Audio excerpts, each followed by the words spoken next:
ओम वासुदेवाय नमः।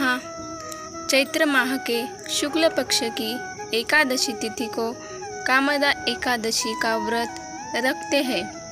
कामदा एकादशी का व्रत करने से सांसारिक जीवन की सभी समस्याओं से मुक्ति मिलती है और व्यक्ति जन्म मृत्यु के बंधन से मुक्त हो जाता है। कामदा एकादशी का व्रत करने से साधक को 100 यज्ञ के बराबर पुण्य फल मिलता है।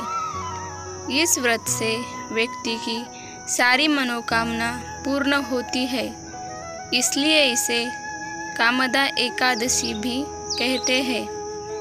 धर्मशास्त्र के अनुसार जितना पुण्य हजारों वर्षों की तपस्या, दान और कन्यादान से मिलता है, उससे अधिक फल कामदा एकादशी का व्रत करने से मिलता है। भगवान विष्णु को केला प्रिय है, इसीलिए आप पूजा के दौरान भगवान विष्णु को केले का भोग लगा सकते हैं।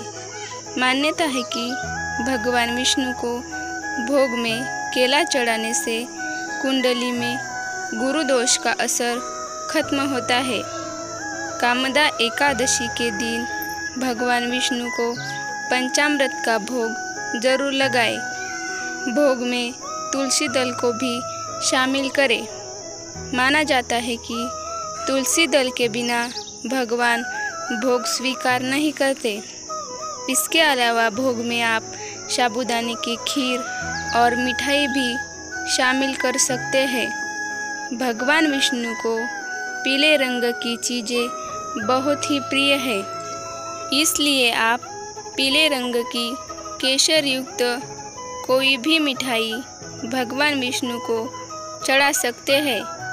भगवान विष्णु को खीर का भी भोग लगाते हैं।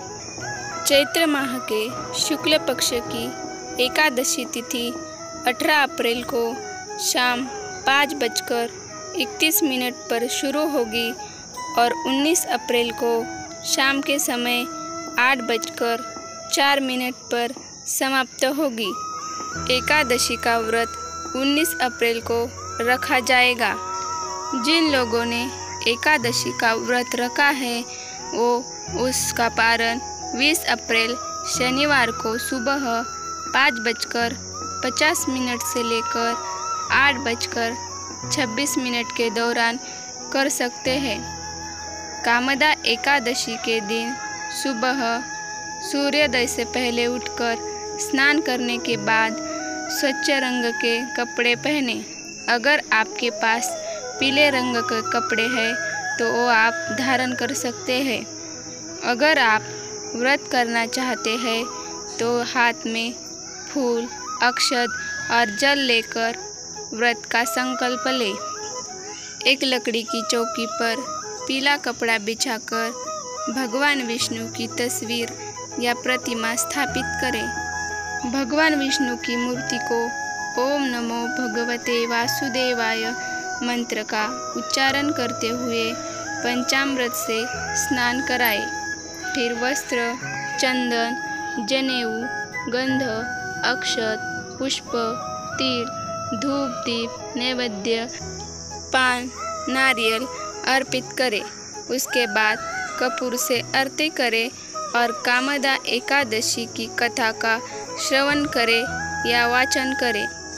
कामदा एकादशी के व्रत में शकरचंद, आलू, साबूदाना, नारियल, काली मिर्ची, सेंध नमक, दूध, बादाम, अदरक आप खा सकते हैं।